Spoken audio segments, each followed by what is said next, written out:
इन दिनों मध्य प्रदेश के कोनों से एक खबर आना बड़ी आम हो गई है कि मुस्लिम युवक द्वारा हिंदू लड़कियों को अपने लब चंगुल में फंसाया जाता है, जिसके बाद वो लड़कियां शारीरिक और मानसिक रूप से त्रस्त हो जाती हैं और उनके पास अंतिम में विकल्प सिर्फ आत्महत्या बचता है। बीते 1 महीनों में मध्य प्रदेश के अलग अलग स्थानों से देवास, इंदौर, जबलपुर, विदिशा से ऐसे कई सारे मामले सामने आए हैं। असल में इन सारे मामलों में क्या खास है, इस पर हम विस्तृत चर्चा करेंगे। नमस्कार, मैं आशुतोष भार्गव, आप देख रहे हैं आयुध।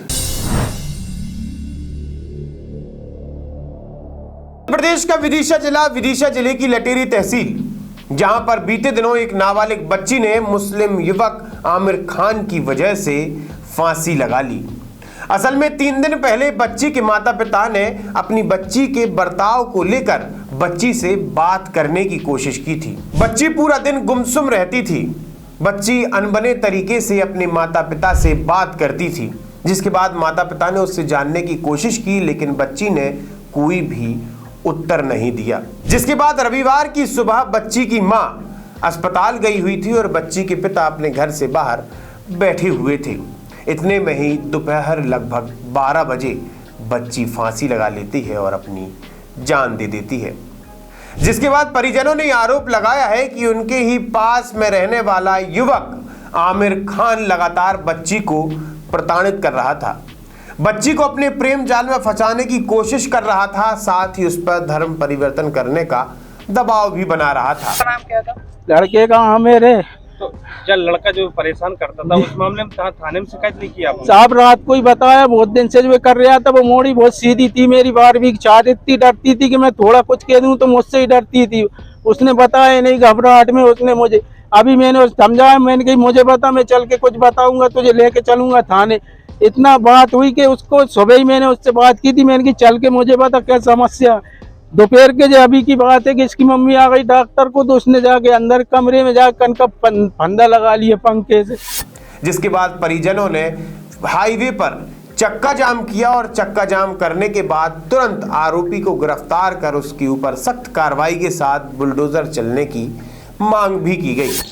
16 वर्षीय बालिका है, उसने आत्महत्या की है। उनके अभिभावकगण का कहना है कि इसमें एक वर्ग विशेष के युवक के द्वारा जो है प्रताड़ना दी गई थी, उसके परिणाम स्वरूप उसने जो है घटना घटित की है, तो संबंधित के विरुद्ध जो है तत्काल सख्त वैधानिक कार्रवाई की जाए, ये अपेक्षा उनकी है इसमें। लेकिन एक चौंकाने वाली बात यह है कि जो लोग भी बच्ची को इंसाफ दिलाने हाईवे पर बैठकर प्रदर्शन कर रहे थे, विदिशा जिला प्रशासन और विदिशा पुलिस प्रशासन ने उन प्रदर्शनकारियों के ऊपर ही बलवा की धारा कायम कर दी, जिसके बाद पूरे नगर वासियों में आक्रोश है कि असल में प्रदर्शनकारियों की क्या गलती थी, जिसके चलते ही उनके ऊपर उल्टी FIR दर्ज की गई। जी सर, हमें इस परिवार से और उस अजहर के डर से हमें बहुत खौफ है सर। हमारे परिवार को जान को खतरा है और प्रशासन शासन से कोई हमें मदद या वो नहीं है, सपोर्ट कि हम जहाँ रह सकें। हम तो इस वजह से पूरा मकान, पूरी बाड़ी बेच के जाना चाह रहे हैं साहब, इसलिए हमने लिख दिया कि हम मकान बिकाओगे और बाड़ी बिकाओगे। हमें इनसे बहुत डर है, हमारे परिवार कभी भी हमला कर सकते हैं वो, हमें प्रशासन की कोई मदद नहीं मिल रही सर। ऐसा नहीं कि ये पहला मामला हो, बल्कि मध्य प्रदेश में हर महीने लगातार एक के बाद एक ऐसे मामले सामने आ रहे हैं, जहां पर किसी मुस्लिम युवक द्वारा हिंदू बच्ची को पहले प्रताड़ित किया जाता है, वो शारीरिक हो, वो मानसिक हो, जिसके बाद लड़की के पास सिर्फ एक विकल्प बचता है और वो विकल्प है आत्महत्या। हम पिछले 1 महीने के आंकड़े आपके सामने देंगे। पहला मामला 11 जून को देवास जिले से है, जहां पर एक शादीशुदा महिला को लगातार जाकिर नाम का मुस्लिम युवक परेशान कर रहा था, प्रताड़ित कर रहा था। पिछले 7 महीने से उसके इर्द गिर्द घूम रहा था, उसका पीछा कर रहा था।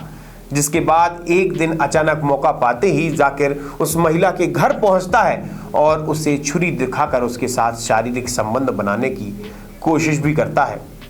अपनी प्रतिष्ठा इज्जत बचाने के चक्कर में महिला अपने घर वालों से इस बात को बयां नहीं करती। जब पीड़ित महिला का सब्र का बांध फूट जाता है, उसके बाद वो अपने भाई को फोन करती है और बताती है कि किस प्रकार से जाकिर उससे शादी करने की बात कर रहा है, किस प्रकार से जाकिर उस पर धर्म परिवर्तन करने का दबाव बना रहा है, साथ ही उसकी बदनामी की बात भी कह रहा है। जिसके बाद महिला अपने भाई से कहती है कि अब मैं जिंदा नहीं रह सकती और शाम होते होते तक महिला जहर खा के अपनी जान दे देती है। अगला मामला 9 जून का है, जहां पर जबलपुर में एक राष्ट्रीय खिलाड़ी फांसी लगाकर अपनी जान दे देती है। असल में वो कुछ दिन पहले लव जिहाद का शिकार हुई थी। एक लड़के से उस लड़की की दोस्ती होती है जो अपना नाम राजन बताता है। दोस्ती के बाद दोस्ती प्रेम में बदलती है और प्रेम के बाद जब लड़की को उस लड़के की असलियत का पता लगता है कि ये राजन नहीं बल्कि अब्दुल अंसारी है, तो उससे दूरी बनाना शुरू कर देती है। लेकिन अब्दुल लगातार उस लड़की को ब्लैकमेल कर रहा था, साथ ही उसकी आपत्तिजनक तस्वीरों को सोशल मीडिया पर वायरल करने की धमकी दे रहा था। उस समय तक महिला खिलाड़ी ने सारी जानकारी अपने माता पिता को और दोस्तों को दे दी थी, लेकिन अचानक से ही अब्दुल उन फोटोज को उस लड़की की सोशल मीडिया साइट पर पोस्ट कर देता है, जिसके बाद उस महिला खिलाड़ी को आखिर में फांसी लगाने के अलावा कोई विकल्प नजर नहीं आता। बिल्कुल इसी तरह इसी पैटर्न का एक मामला और सामने आता है, जहां पर इंदौर में 19 अप्रैल के दिन खुरेल थाना अंतर्गत एक मामला दर्ज कराया जाता है। असल में मुस्लिम युवक असद हुसैन अपने ही साथ में पढ़ाई करने वाली हिंदू युवती को पहले अपने प्रेम जाल में फंसाता है, उससे निकाह करने की बात करता है और आखिर में उस पर धर्मांतरण का दबाव बनाता है। लेकिन जब वो हिंदू युवती इन सारी बातों को खारिज कर देती है तो लगातार असद उसे ब्लैकमेल करना शुरू करता है, साथ ही उसे जान से मारने की धमकी देता है। आखिर में जब हिंदू युवती अपने परिजनों से इस सारी घटना को बयां करती है तो परिजन आवेदन लेकर पुलिस थाने पहुंचते हैं, लेकिन इससे पहले ही हिंदू युवती जहर खाकर अपनी जान दे देती है। जिसके बाद आक्रोशित परिजन, आक्रोशित हिंदू समाज, आक्रोशित आसपास के रहने वाले लोग चक्का जाम करते हैं और बच्ची के लिए इंसाफ की मांग करते हैं। आपने ये चारों मामले बड़े गौर से सुने, ये चारों मामले मध्य प्रदेश के हैं। इन सारे मामलों का पैटर्न बिल्कुल सेम है। पहले मुस्लिम युवक द्वारा हिंदू युवती को अपने प्रेम जाल में फंसाया जाता है, उसके बाद उन्हें मानसिक और शारीरिक तौर पर प्रताड़ित किया जाता है और आखिर में जब लड़कियों के पास कोई विकल्प नहीं बचता तो वो कभी फांसी के फंदे पर झूलती हैं तो कभी जहर खा लेती हैं। ये सीख आपके लिए है कि सतर्क रहें और जागरूक रहें कि कहीं आपके आसपास भी इस तरह की घटना घटित तो नहीं हुई या फिर इस तरह की कोई घटना घटित होने वाली तो नहीं है। आप हमारे साथ जुड़े रहिए, देखते रहिए आयो। तो आप हमारे चैनल को सब्सक्राइब कर सकते हैं। हम फेसबुक, इंस्टा, यूट्यूब, ट्विटर हर जगह मौजूद हैं। आपका बहुत बहुत धन्यवाद।